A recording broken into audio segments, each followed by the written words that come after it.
श्री राम। त्रेता युग की बात है, राम जन्म की।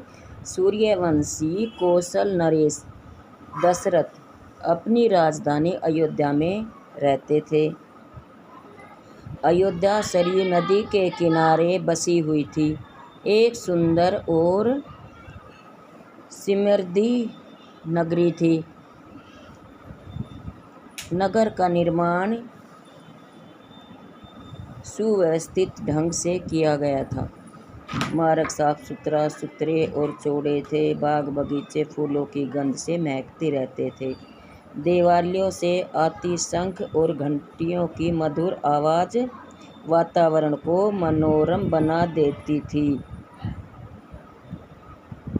सरोवर में तैरते हंसों के जोड़े, कमल कमलिनियां मन को मोह लेते थे। खेतों में फैली हरियाली और अनाज से भरे गोदाम नगर और नगरवासियों की संपन्नता की कहानी कहते हैं। वे दुख, गरीबी, उदासी, ईर्ष्या, शत्रुता, अन्याय, हिंसा आदि का कहीं नामो निशान नहीं था।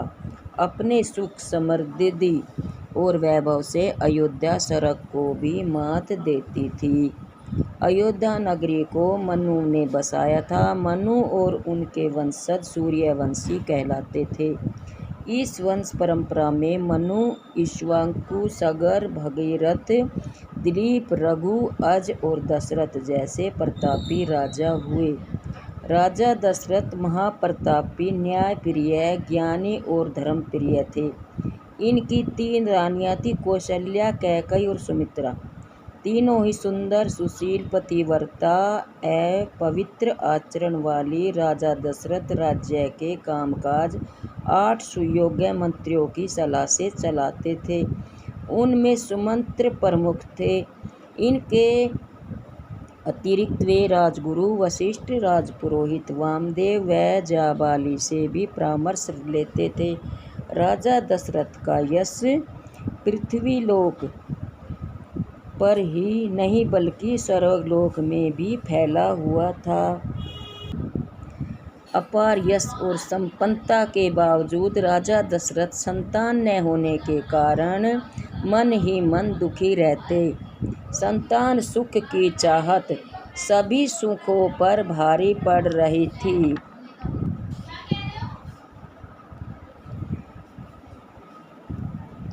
तीनों रानियों की सुनी गोद उनके हृदय को कष्ट देती थी। कौशल का राज सिंहासन उत्तराधिकारी विहीन था। आखिरकार उन्होंने राजगुरु वशिष्ठ से अपने मन की बात बताई। गुरु वशिष्ठ देवताओं को भी झुका देने वाले तेज, क्षमता व शक्ति से संपन्न थे। वे दशरथ के दुख को समझते थे।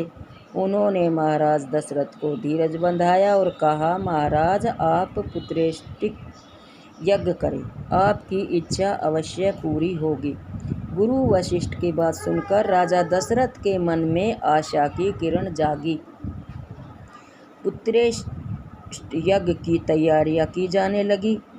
महाराज दशरथ ने महान तपस्वी ऋषि श्रृंगी से यज्ञ करवाने का निवेदन किया। ऋषि श्रृंगी की देखरेख में यज्ञ का आयोजन किया जाने लगा। सरयू नदी के तट पर विशाल यज्ञशाला बनाई गई।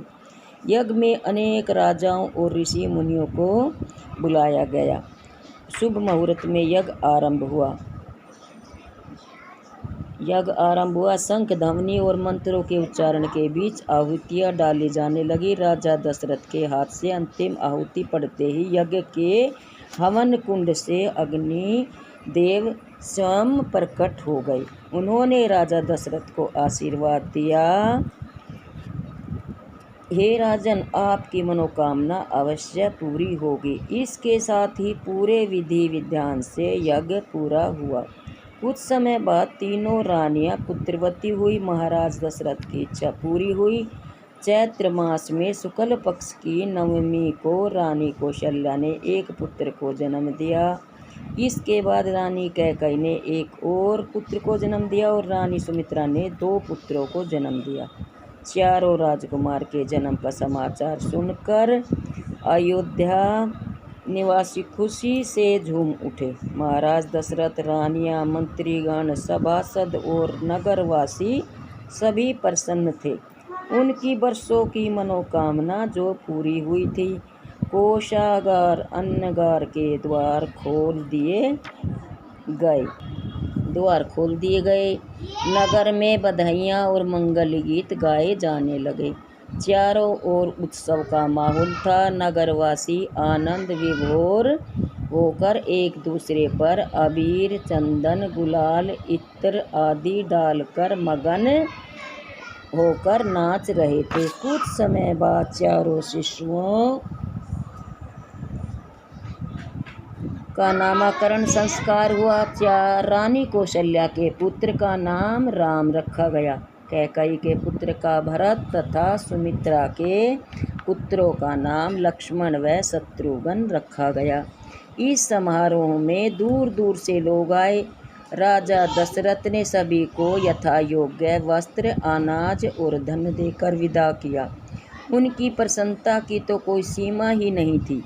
अपने चारों पुत्रों को देख कर उनका मन ही नहीं भरता था। समय के साथ साथ चारों राजकुमार बड़े होने लगे। उनका शील, सौंदर्य देखकर लोग ठगे से खड़े रह जाते।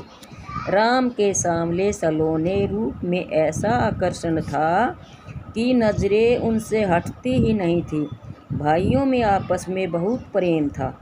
बड़े भाई राम अपने छोटे भाइयों से स्नेह रखते थे। छोटे भाई बड़े भाई का आदर करते थे। माता पिता ने उन्हें यही संस्कार दिए थे। लक्ष्मण का राम से विशेष अनुराग था। भरत और शत्रुघ्न साथ साथ रहते थे।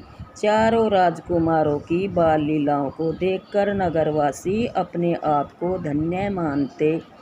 समय पंख लगाकर उड़ रहा था। राजकुमार कुछ और बड़े हुए तो शुभ मुहूर्त में उनका यज्ञोपवीत संस्कार किया गया। चारों राजकुमारों को शिक्षा दीक्षा के लिए गुरु वशिष्ठ के आश्रम में भेजा गया। राम जैसा शिष्य पाकर गुरु वशिष्ठ अपने भाग्य को सराहते। गुरु पत्नी अरुंधति उन पर अपना वात्सल्य लुटाती। चारों राजकुमार अन्य सहपाठियों के साथ वन में लकड़ियां लाते, आश्रम की सफाई करते, पशु धन की देखभाल करते, पेड़ पौधों को सींचते। गुरु माता किसी को भी माताओं की कमी महसूस न होने देती। चारों राजकुमारों ने शास्त्रों का अध्ययन किया, शस्त्र विद्या भी सीखी। शीघ्र ही वे सभी विद्याओं में पारंगत हो गए। वे कुशाग्र बुद्धि वाले थे, विनयशील, सदाचार जैसे गुणों के धनी। राम इनमें सबसे श्रेष्ठ थे। शिक्षा पूरी करके चारों राजकुमार अयोध्या लौट आए। युद्ध कौशल और शास्त्र संचालन में राम और लक्ष्मण का कोई सानी न था। अपनी शालीनता, विनम्रता, विवेक आदि गुणों के कारण राम दशरथ के सबसे अधिक प्रिय थे। वे जिस मार्ग से गुजरते, नगरवासियों की भीड़ उनके दर्शनों के लिए उमड़ पड़ती। बड़ी बूढ़ियाँ उनकी बलाएं लेती, युवतियाँ आरती उतारती और नगरवासी उनके बारे में चर्चा करते न अघाते। तो ये थी राम जन्म की बात और गुरु की शिक्षा लेकर आए हैं। अब आगे बताऊंगी राम विवाह की कहानी। जय श्री राम।